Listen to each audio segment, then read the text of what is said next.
All right, ladies, let's kick off tonight's newscast. Still on that Ayungin Shoal incident that happened this week. It is the same headline we carried last night, and actually we rarely carry the same big story for 2 days in a row. Well, that incident with the Chinese forces in the Ayungin Shoal left many wondering exactly what happened and why there are no videos this time around. Well, sources said that the China Coast Guard boarded the Philippine Navy's rigid hull inflatable boats, seized several firearms, and punctured the boats. Now, the incident reportedly left several soldiers injured, with one even losing a finger. Now, here's the big story. Rammed, towed. These are but some of the actions reported during the recent incident involving Philippine and Chinese vessels off Ayungin Shoal. But so far, it has only been the Chinese that have been vocal about what happened. Philippine authorities have yet to provide explicit details on what happened to the resupply mission. But according to a News 5 source, Philippine military personnel on rubber boats were nearing Ayungin Shoal when the China Coast Guard started the chase and blocked them. The source adds that at one point, the bigger China Coast Guard ships even tried to ram the rubber boats.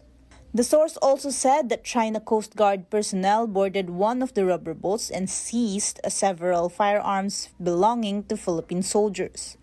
They also reportedly took one of the boats and punctured the others before leaving. The encounter allegedly left several Philippine soldiers injured, including one who lost a finger.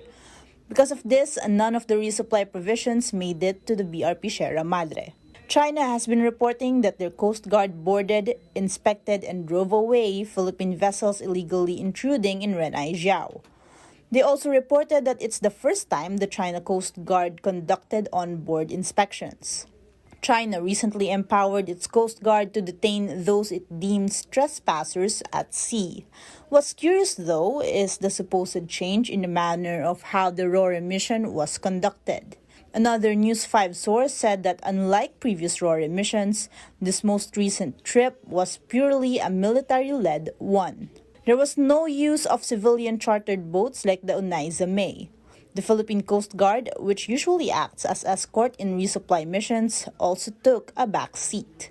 With this more aggressive action from China, one security analyst warns of the possibility that they may soon start boarding our outpost in Ayungin Shoal.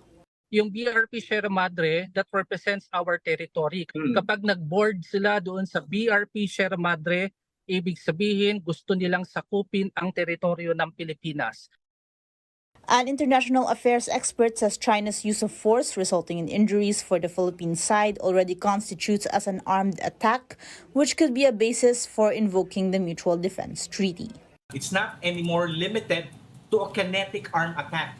Any hostile action that could cause injuries, death, will already be considered as an unlawful arm attack that could lead to the invocation of Article 4 of the 1951 Mutual Defense Treaty. Senators have since condemned this latest harassment from China. Senator Grace Poe said China's bullying and dangerous acts must stop. She also urged all concerned agencies to gather the support of allies in helping cease this unlawful behavior by China. Senate Majority Leader Francis Tolentino, meanwhile, proposed seeking the help of the International Committee of the Red Cross in delivering supplies to troops stationed at the BRP Sierra Madre.